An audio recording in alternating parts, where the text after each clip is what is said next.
శ్రీమాత్రే నమ. జై గురు దత్తాత్రేయ నమ.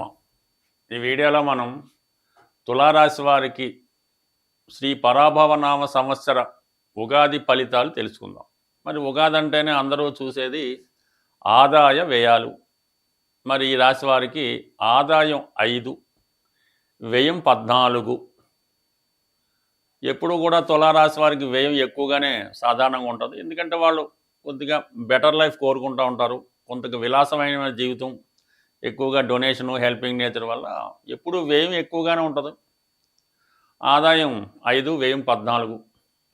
రాజపూజ్యం 6, అవమానం 3. అంటే డబ్బు ఎక్కువ ఖర్చు పెట్టి అందరికీ డొనేషన్ ఇస్తుంటే ఆటోమేటిక్గా రాజపూజ్యం పెరుగుతూ ఉంటుంది. దానికి తగ్గట్టుగానే ఒకరికి మేలు చేస్తే ఒకరికి బాధ కలుగుతుంటుంది కాబట్టి అవమానం 3 ఉంది. బట్ ఇది కూడా పర్లేదు. మొత్తం మీద తులారాశి వారికి వ్యయం ఈ సంవత్సరం ఎక్కువగా ఉండే అవకాశం ఉంది. అది మంచి కార్యక్రమాల్లో ఉపయోగిస్తే వచ్చే సంవత్సరం మరింత లాభం పొందే అవకాశం ఉంటుంది. ఇక తులారాశి వారికి ప్రధాన గ్రహాలైనటువంటి రాహు, కేతువు, శని, గురువుల యొక్క స్థితి పరిశీలించి మనం ఈ సంవత్సర ఫలితాలు తెలుసుకుంటాం. మరి శని భగవానుడికి అత్యంత శుభస్థానంలో, లాభస్థానంలో ఉన్నటువంటి గ్రహం కేతు గ్రహం.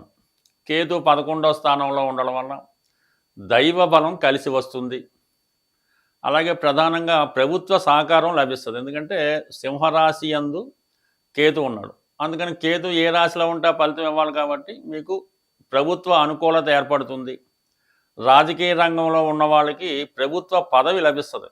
ఈ సంవత్సరంలో మీకు ఏమైనా ఎలక్షన్స్ వస్తాయి. ఆ ఎలక్షన్లో మీరు పోటీ చేయాలంటే కంపల్సరీగా మీకు పార్టీ టికెట్ అన్నది రావడం జరుగుతూ ఉంటుంది. అలాగే గురువుల యొక్క అనుగ్రహం, అంటే మంచి మేధావులు, ప్రతి ఒక్క రంగంలో బాగా మేధావులైనటువంటి వారి సహాయ సహకారాలతో మీరు యొక్క వ్యాపార అభివృద్ధి తెలుసుకుంటూ ఉంటారు. చాలా కొత్త విషయాలు, ఆధ్యాత్మిక విషయాలు తెలుసుకోవడం జరుగుతూ ఉంటుంది. డిసెంబర్ 5 తర్వాత మరి కేతువు దశమ స్థానంలోకి మారుతాడు. ఆ సమయంలో వృత్తిపరమైనటువంటి ఇబ్బంది కలుగుతూ ఉంటుంది. ఫైనాన్షియల్గా మీరు వేరే వ్యాపారం ప్రారంభించడం, దాంట్లో ఇన్వెస్ట్మెంట్ చేయడం, అదనపు ఆదాయం కోసం ప్రయత్నం చేయడం, ఇవన్నీ కూడా జరుగుతుంటాయి. ఆ సమయంలో మీరు ఏదైనా ప్లేస్ మారడం కానీ, స్థిరాస్తి అమ్మడం కానీ జరిగే అవకాశం ఉంది. మొత్తం మీద ఏంటంటే కేతు మీకు డిసెంబర్ 5 వరకు లాభస్థానంలో బాగుంటాడు. ఇక రాహు 5వ స్థానంలో ఉండడం వలన సాధారణంగా ఇది ఎవరైతే ఫిల్మ్ ఇండస్ట్రీ, టీవీ, మీడియా రంగంలో ఉన్నవాళ్ళో వాళ్ళకి బాగా అనుకూలిస్తూ ఉంటుంది అన్నమాట. అంటే మీకు మీ యొక్క టాలెంట్కి, కొత్త కొత్త పరిశోధనలు చేస్తున్న వారికి, కొత్త కొత్త టెక్నాలజీ వాడుకున్న వారికి చాలా వరకు ఇది అనుకూలిస్తూ ఉంటుంది.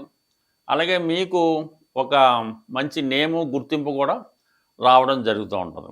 అయితే ఏంటంటే వ్యక్తిగతంగా లాభం బాగున్నప్పటికీ రాజకీయాల్లో నేమ్ అండ్ ఫేమ్ బాగుంటుంది. చాలా విషయాల్లో మీరు మంచి అభివృద్ధి సాధిస్తారు. కానీ ఆర్థిక సంబంధించిన విషయాల్లో మాత్రం జాగ్రత్తగా ఆలోచించి ఇన్వెస్ట్మెంట్ చేయవలసి ఉంటుంది. సాధారణంగా పంచమంలో కేతు కొంత కన్ఫ్యూజ్ చేస్తూ ఉంటాడు. ఈ కన్ఫ్యూజ్ వల్ల ఏంటంటే భారీ స్పెక్యులేషన్ లాంటివి చేయడం కానీ, షేర్ మార్కెట్లో స్పెక్యులేషన్గా కొత్తగా వస్తున్నటువంటి షేర్లు కొనడం, అలాగే ఆన్లైన్ బెట్టింగ్స్ లాంటివి దూరంగా ఉండడం మంచిది. బట్ తర్వాత ఏంటంటే ప్రధానంగా శని గ్రహం. శని మీకు 6వ స్థానంలో సంచరిస్తున్నాడు ప్రస్తుతం. ఇంకా ఈ సంవత్సరం అంతా కూడా, ఈ పరాభవనామ సంవత్సరం అంతా కూడా శని భగవానుడు 6వ స్థానంలో ఉంటాడు.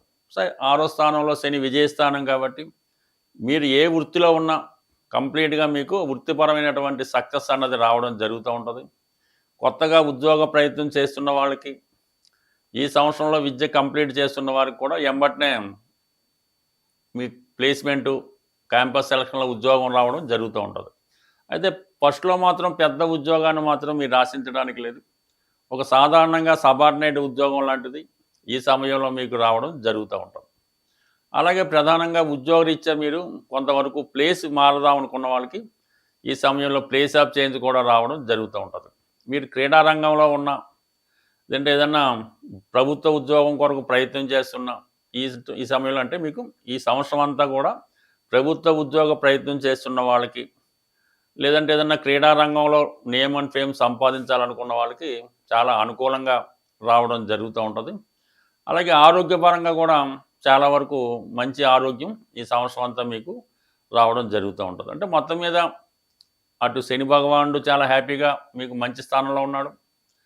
కేతుగ్రహం చాలా ఈ సంవత్సరం డిసెంబర్ అయ్యేదాకా చాలా అనుకూలంగా ఉండడం జరిగింది. ఇక గురుగ్రహం ప్రస్తుతం గురుగ్రహం భాగ్యస్థానంలో జూన్ 1వ తారీఖు వరకు అదే స్థానంలో సంచరిస్తూ భాగ్యస్థానంలో గురువు ఉండడం వలన ఎక్కువగా పుణ్య కార్యక్రమాల్లో పాల్గొంటారు. విద్యార్థులకి విదేశంలో చదవాలనుకున్నటువంటి మీ యొక్క ఆశయం అభిలాష నెరవేరుతుంది. అలాగే దూర ప్రాంతంలో ఉన్నటువంటి పుణ్యక్షేత్రాలు దర్శిస్తారు. దూర ప్రాంతంలో ఉన్నటువంటి మీ తల్లిదండ్రులను కలుసుకోవడం కానీ మీ పిల్లల్ని కలుసుకోవడం కానీ జరిగే అవకాశం ఉన్నది. దాని తర్వాత ఏంటంటే జూన్ 1వ తారీఖు నుంచి గురువు దశమ స్థానంలో ఉచ్చస్థానంలోకి రావడం జరుగుతుంది. అంటే జూన్ 1 నుంచి అక్టోబర్ 31 మధ్యలో వృత్తిపరంగా మీకు కంప్లీట్గా చేంజ్ అనేది రావడం అవుతుంది. అంటే మీకు వృత్తిపరమైన చేంజెస్ అంటే ట్రాన్స్ఫర్ రావచ్చు, ప్రమోషన్ రావచ్చు, కొత్తగా హోదా పెరగవచ్చు, వృత్తిలో విశేషమైనటువంటి గౌరవం అన్నది లభిస్తూ ఉంటుంది. చాలా కాలంగా ఒక 10-12 సంవత్సరాలుగా ఎదురు చూస్తున్నటువంటి వృత్తిపరమైన హోదా మీకు లభిస్తూ ఉంటుంది. అలాగే ఇది ఆధ్యాత్మిక రంగంలో ఉన్న వాళ్ళకి చాలా వరకు ఉపయోగపడుతూ ఉంటుంది. అలాగే ఏదన్నా స్థిరాస్తి కొనాలనుకున్న వాళ్ళకి అంటే కొద్దిగా అప్పు చేసైనా సరే సొంత గృహం ఏర్పాటు చేసుకునే అనుకున్న వాళ్ళకి కంప్లీట్గా ఇది నెరవేరడం జరుగుతూ ఉంటుంది. అయితే సాధారణంగా ఇంకా అక్టోబర్ 31 తర్వాత ఇదే గురువు మీకు 11వ స్థానంలోకి రావడం జరుగుతుంది. ఇంచుమించుగా జనవరి 24 వరకు అంటే ఇంచుమించుగా నవంబర్, డిసెంబరు 84 డేస్ వరకు 11వ స్థానంలో మరి సింహరాశిలోకి రావడం వల్ల ప్రధానంగా మీకు కోర్టు సమస్యలు ఏమన్నా ఉంటే సాల్వ్ అవుతాయి, రుణ ప్రయత్నాలు ఫలిస్తాయి, అన్నదమ్ముల సహకారం లభిస్తూ ఉంటుంది. అంటే మీరు ఏదైతే ఆశిస్తున్నారో దేని కొరకైతే ప్రయత్నం చేస్తున్నారో ఇవన్నీ కూడా మీకు ఈ జనవరి 31 నుంచి అంటే అక్టోబర్ 31 నుంచి జనవరి 24 మధ్యలో ఈ 11వ స్థానంలో గురువు మీకు అన్ని విషయాలు కూడా సహకరిస్తాడు. ముఖ్యంగా వివాహపరంగా ఉన్నటువంటి సమస్యలు సాల్వ్ అవుతాయి. దాని తర్వాత కొన్ని కొత్త పరిచయాలు ఏర్పడడం వల్ల వారు మీకు మీ అభివృద్ధికి ఆర్థిక పరంగా దైవపరంగా మంచి గైడెన్స్ ఇచ్చి మీ అభివృద్ధికి కారణం అవ్వడం కూడా జరుగుతూ ఉంటుంది. అంటే ఓవరాల్గా ఏదైనా సింహరాశి వారికి గురువు అనుకూలంగా ఉన్నారు, శని భగవానుడు అత్యంత అనుకూలంగా ఉండడం, కేతుగ్రహ అనుకూలత ఇవన్నీ కూడా ఉన్నాయి. ఒక రాహు మీకు 5వ స్థానంలో ఉండడం, కన్ఫ్యూజ్ అవ్వకుండా మంచి నిర్ణయం తీసుకుంటే రాహు కూడా మీకు ఉపయోగపడే అవకాశం ఉంటుంది. ఈ పరాభవ నామ సంవత్సర ఉగాది అలాగే వివిధ రాశుల వారికి అన్ని విధాల క్షేమంగా ధైర్యంగా ఆర్థికంగా నిలబెట్టుకోవాలంటే ఈ సంవత్సరం అంతా మీరు మరి ఈ సంవత్సరం గురువు గ్రహరాజుగా అంటే పరాభవ నామ సంవత్సరానికి రాజు గురువు, మంత్రి కుజుడు అవడం జరిగింది.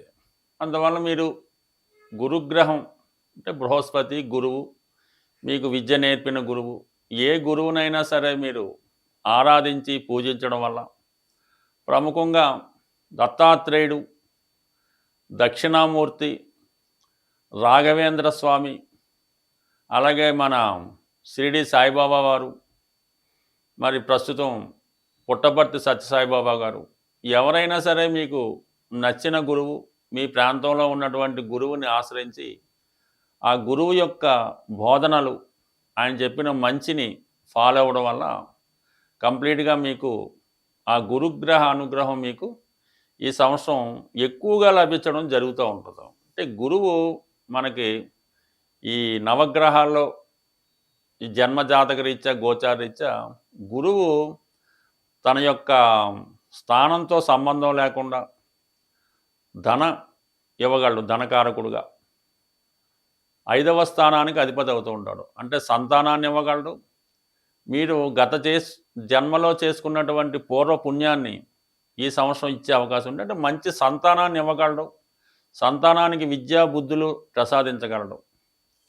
అలాగే లాభాధిపతిగా మీ కోరికల్ని తీర్చే శక్తి గురువు శుభుడా పాపుడా అని సంబంధం లేకుండా కేవలం గురువు యొక్క అనుగ్రహం పొందాలంటే మరి గురువుకి నిజాయితీగా ఉండడం, దైవభక్తి, పెద్దల్ని దూషించకుండా ఉండడం, మంచి అలవాట్లు, మంచి ఆలోచనలతో మరి జాతకుడు ప్రయత్నం చేయడం వల్ల ఆ గురువు యొక్క అనుగ్రహం లభిస్తూ ఉంటుంది. అంటే గురువు కూడా మరి సాధారణంగా రాహుతో కలిసినప్పుడు ఈ గురుచండాల యోగం అంటాం. అంటే ఈ గురుచండాల యోగం వల్ల ఈ విద్యార్థి దశలో 25, 26 సంవత్సరాల లోపల చెడు సాహసాలు, సరిగ్గా చదవకపోవడం, ఏదో బ్యాడ్ హ్యాబిట్, దానివల్ల పాడవడం జరుగుతూ ఉంటుంది. అదే గురువును మనం ప్రసన్నం చేసుకుంటే వాటి నుంచి బయటపడొచ్చు. అంటే మీ జన్మ జాతకంలో ఉంటే ఈ విధంగా గురువుని ప్రసన్నం చేసుకుంటే అటువంటి ఇబ్బందుల నుంచి బయటపడొచ్చు. సో అలాగే గురువు తొందరగా వివాహం చేయగలడు. వివాహం తర్వాత సమస్యలు రాకుండాను చూడగలడు. బట్ ఏదైనా అటువంటి గురువు మనకి ఈ సంవత్సరంలో రాజుగా రావడం వల్ల మరి అటు ఉపాధ్యాయులకి, అటు అడ్వకేట్స్కి, అటు ప్రవచనాలు చెప్తున్న వారికి, అంటే ఆధ్యాత్మిక రంగంలో ఉన్న వాళ్ళకి, వీరందరికీ కూడా ఒక మంచి శుభ ఫలితాన్ని ఇవ్వడం జరుగుతుంది. అయితే మీరు మీ గురువుని, అలాగే తల్లిదండ్రులు కూడా, తల్లి తండ్రి దైవం గురువు, అందువల్ల ఏంటంటే గురువు భాగ్యస్థానం, తండ్రి భాగ్యస్థానమే. తల్లికి చతుర్థ స్థానం ఇచ్చినప్పుడు కూడా తండ్రి తన యొక్క బాధ్యతలను కరెక్ట్గా నిర్వహించినప్పుడు ఆ కుటుంబాన్ని తల్లి టేకప్ చేసి పిల్లల్ని అభివృద్ధిలో తీసుకున్నప్పుడు ఆమె కూడా తండ్రి స్థానం అంటే భాగ్యస్థానం రావడం జరుగుతుంటుంది. అందుకని జాతకంలో భాగ్యస్థానం బాగుంటేనే తల్లిదండ్రుల యొక్క సౌఖ్యాన్ని పొందగలరు. అలాగే మీరు కూడా మంచి తల్లిదండ్రులుగా మీ యొక్క బాధ్యత నిర్వహించగలరు. కాబట్టి మరి అటువంటి గురువుని ఈ సంవత్సరం మీరు ఆరాధించాలంటే దత్తాత్రేయుని ఆరాధించుకోవడం, మీకు ఈ గురువు సంబంధించినటువంటి పుణ్యక్షేత్రాలు పుట్టపర్తి, షిరిడి, గాన్గాపూరు, పిఠాపురం ఇలాగ మొదలైనటువంటి క్షేత్రాలు దర్శించి ఆ గురుగ్రహ అనుగ్రహం తప్పక పొందగలరు. వీలైతే ఈ ఒక్క సంవత్సరంకి ఒకసారైనా మీకు విద్య నేర్పిన గురువుకి మంచి వస్త్రాలు, బట్టలు, ఇష్టమైనటువంటి ఫ్రూట్స్ కొన్ని గురువుకి బహుమతిగా ఇవ్వడం వల్ల కంప్లీట్గా గురుగ్రహ అనుగ్రహం చాలా సింపుల్గా పొందొచ్చు. మీరు ఎంతో పెద్ద కష్టపడక్కర్లేదు. గురువు యొక్క అనుగ్రహం చాలా సింపుల్గా రావడం జరుగుతుంది. ఈజీగా మీరు మంచి ఫలితాన్ని పొందగలరు. స్వస్తి.